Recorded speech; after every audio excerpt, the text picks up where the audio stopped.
this new generation of fighters that are coming up, are there certain things that you're seeing and maybe thinking, you know, I need to speak on this. And I'm gonna bring that up because I know you put out what did they call that list?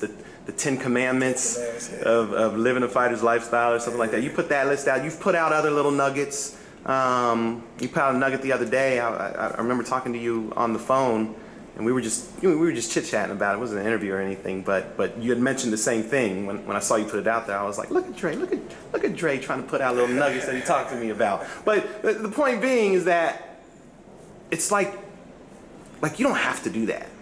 You know what I'm saying? So what is it that makes you feel the need to put out that information? Sometimes guys don't know any better, you know. And I can't save anybody. I can't save the sport. I can't save every young guy coming up. But I do feel an obligation to speak about truth that I have and truth that has stood the test of time and that's helped me in my career. Like, certain things are not non-negotiable. Like, you may say, well, you know, I don't go to camp. You know, I stay home and it works for me. Okay, that's negotiable. It may not work for me, but it works for you. But there's certain things, like dedicating yourself, putting poison in your body, listening and receiving criticism and instruction from the people you have in your life and your coaches. Like, certain things are non-negotiable. So the non-negotiables, if I feel like it can help, I just try to put it out, man, and maybe somebody will grab it. Are you seeing, like, is it different? Like, is this new generation of fighters different than when you were coming up? Yeah. They got social media. They got Twitter. You know. I think it's like I posted a while ago.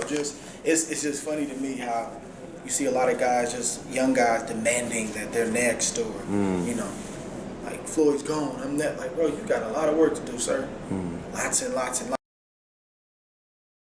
lots of work. You have to be great over and over and over and over and over and over and over again. Some of them guys weren't even old enough to see Floyd's first career. When he fought Janelle Hernandez, what year was that?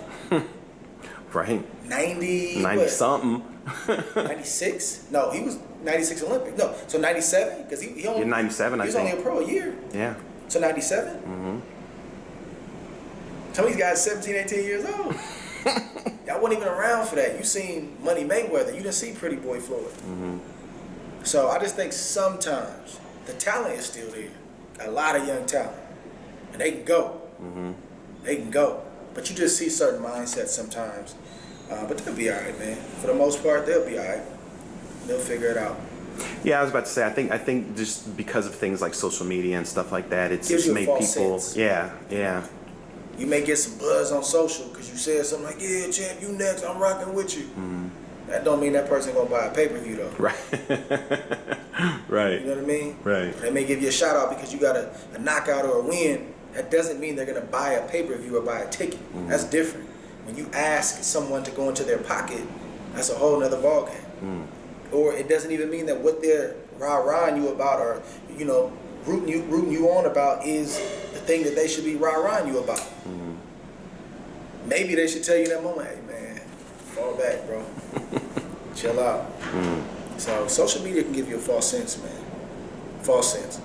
You'll be thinking one way, feeling like you're right, but the reality is, nah, you probably shouldn't have did that. You probably shouldn't have said that. So it's a learning experience, man. Like, I certainly did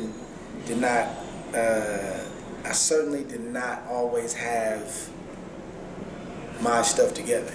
Best way I could put it. But thank God, when I was trying to figure it out, it wasn't on social media. Right. Twitter, Instagram. Right. Yeah. That's like a recording. Like, yeah, MySpace. I just wasn't on MySpace. Gosh, man, now I'm feeling old. You're bringing up MySpace. Wow. That's MySpace back in the day. was out. But I never got on there. Yeah. So yeah, I kind of dodged that bullet. But they're growing up and they're trying to figure it out in 2018, 2019, and it's on display for everybody to see. You know, the youngsters these days, they like listening to rap lyrics and then posting it, just random stuff. Like, man, you listening to the song, nobody else is hearing that music. So you post something, we don't know what you're talking about, man. But you know, because you kind of know what's, you know the wave and you know what guys like to do, but like, we really don't know what you're talking about right now. You know, you'll say something random, like you listen to your music, and then you get your phone and write one sentence, like what? But that's the stuff they trying to figure out. But they'll see somebody else do it, or they'll hear about somebody else doing it, and they think it's cool. And I get it. It's peer pressure at every level, man. So I just try to do the best I can. I'm not trying to preach at nobody. I'm not trying to say that I got all the answers. I still don't. I'm 34, about to be 35, and I'm still trying to figure some things out. But if I can be an asset and help, I'm gonna try to help. Yeah. I feel like it's our job, guys who have gone ahead and who have kind of had some success. Like, man, let's reach back. Now you can't make somebody take it, put it out there, leave it right there, see what they do with it.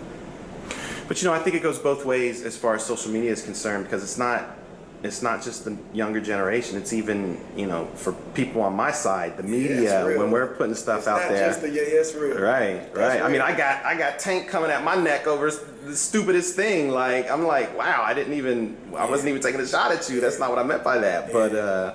But it's stuff gets lost in translation sometimes on social. Sometimes that's it. Sometimes it's just a guy feels disrespected. Instead of picking up the phone, like that's what I love to do. If I feel a certain way, or you know, sometimes I just leave it if it's not worth, you know, pursuing. But if it's something I'm really feeling strong about and somebody I felt like I had a good relationship with, I'll pick up the phone in a second and say, man, what you mean by that? Or man, what's going on? Like I saw, you know. Well, that's not really a practice these days. You know, that's what I was going to say. That's how real men used to act. Yeah, that's how we used to do it. Yeah. But now it's like Twitter, Instagram. Or they just don't talk to you anymore. Or they just shut the door. But I think communication is key, man. I love it. I love picking up the phone and trying to get an understanding. I love it. You get clarity. Either way, you get clarity. Like, yeah, man, I don't like you. Okay, cool. I appreciate you telling me. Or, nah, it's not what I meant, man. I apologize. And typically, that's what it ends up being. And the person appreciates you calling them, you know, and me being the caller, appreciates you taking the call, and you get an understanding. Yeah. Yeah, it's the right thing to do. Yeah. Well, there's a lot.